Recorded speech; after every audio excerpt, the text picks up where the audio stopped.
Hey guys, it's no secret that in any area of our life where we want to have predictable results, we have to have a process in place, and that's no different for sales. Today I'm going to give you a sales process that is just designed to work. All right, so this is going to help you stick around. It's freaking amazing. And by the way, if you can't watch the whole video, there's a link to my arsenal where you can get a ton of free resources to help you in your sales. But today I want to talk to you about the types of questions we're going to ask. And I'm going to give you 7 questions that you should be asking that are going to really help you get the deal closed. Not only am I going to give you these questions, I'm going to tell you the psychology behind them. And like if we stepped outside of the sales process, what does it look like looking in? All right. So here we go. But before we do that, let me just share with you a dumb mistake I made as a young sales rep. I got out of the Marine Corps back in 2006 and I got into selling copiers. That was my very first sales job. And I started doing pretty well. Well, the sales process for copiers is you go meet with them and then you try to bring them into your office to show them the office, show them your service department, and demo the machines or copiers that you want to sell them. So this is back in 2007. We're in the showroom and I'm doing this killer presentation. And the woman asked me, she says, well, what's the difference, right? I was selling Sharp copiers and I was competing against the Ricoh copier. She said, what is the difference between this and the Ricoh brand?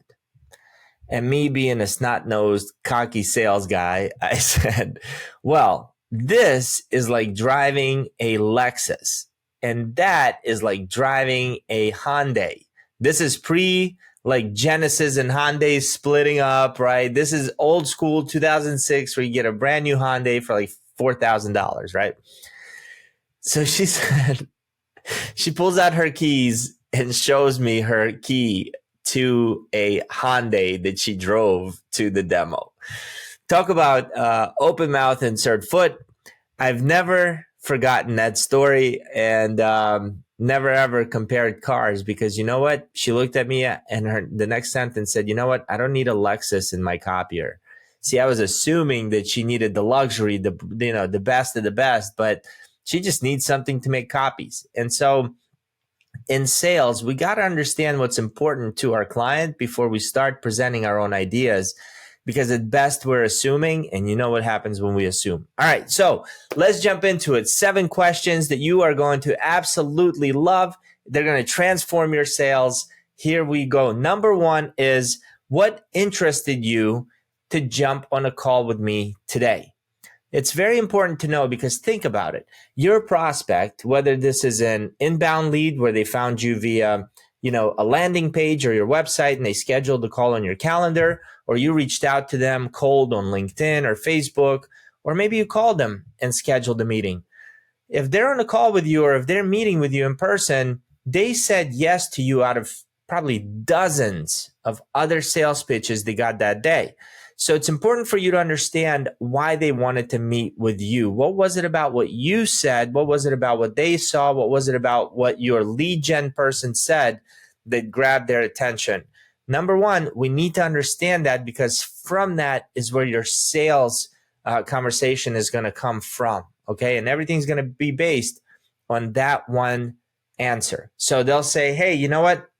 You mentioned you can save me money on our solar panels or on our energy costs or with our copies or with insurance, whatever it is that you sell.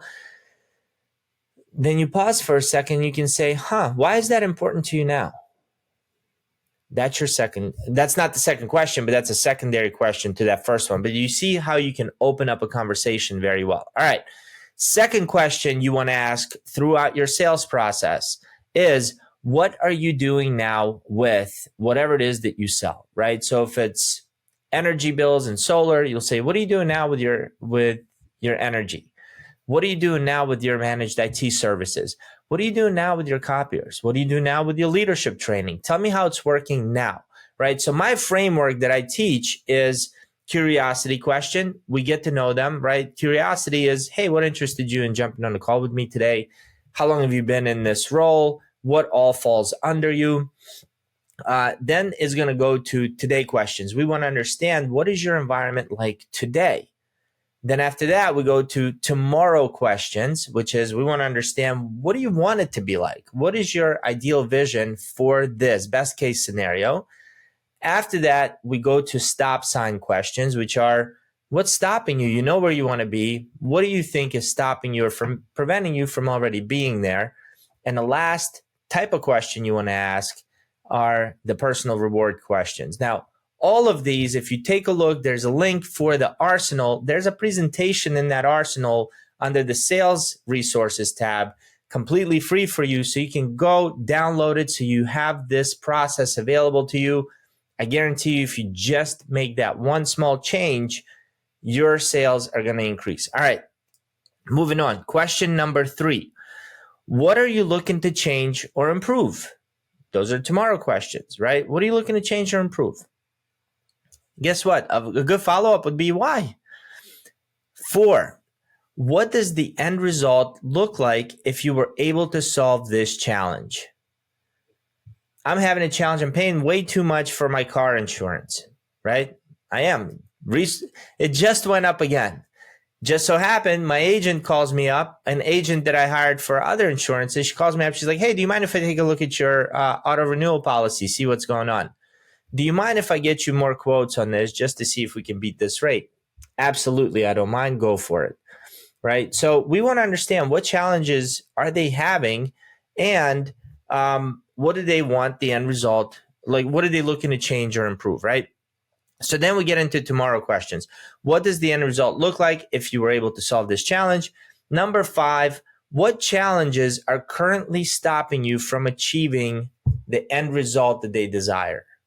What challenges are currently stopping you from achieving that end result? You want to understand that, because if you're selling into a home and the spouse is completely against solar panels, or the spouse is completely against, or the business partner is completely against changing companies because their nephews is a service provider and is doing a terrible job, you want to know that ahead of time. You want to understand, perhaps they think, oh, that's going to cost way too much money.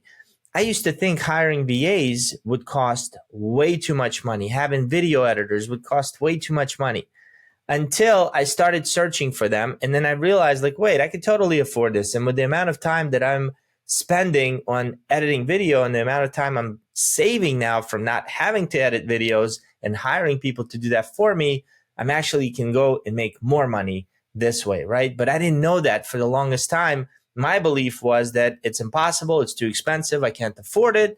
And therefore, I didn't even look for a solution, right? So our job is to understand, what do they believe about possibly solving this problem? Because if you don't know that, that belief will stay subconscious, and you'll never know why they're not moving forward with your solution, all right? So number 6, what will it mean to you personally if you can solve this? What's it going to mean to you personally if you can solve this? Now, we've all heard that sales is, people buy on emotion, they justify it with logic. We've all heard that. So we want to understand, like, what's the emotion that's causing them to accomplish X, Y, Z? What would it mean for you if you could retire your wife this year? What would it mean for you if you could buy your kid a new car, as soon as they graduate high school? Those are all emotional buying decisions. We want to know why they're going to buy. And number 7, last but not least, what happens if you do nothing about this, right? That's also personal reward questions, but also consequence question, because personal reward, if there's a positive outcome, there's going to be a negative outcome or a potential to have a negative outcome. We want to know that as well, or just raise their awareness about it. So we want to let them think about what's going to happen if you do nothing with this. If you take no action whatsoever, what happens if this gets worse? And when they tell you is the truth. If you tell them, doesn't matter. They're going to try to fight you on it. All right, guys, I hope this was helpful to you. Do me a favor. If you like this content, hit follow, and also go check out my Facebook page, The Goal Guide.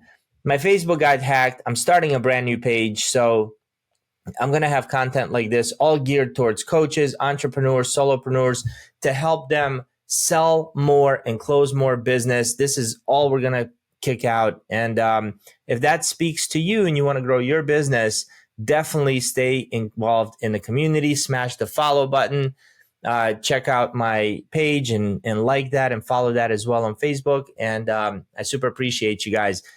Go sign up for the Arsenal. It's all free. I constantly add amazing resources in there, but there's one that's called 5 Types of Questions to Ask. It's a whole presentation on what I covered today. Plus, it gives you way more questions that you can ask. All right, guys, we'll see you next time. Have a good one.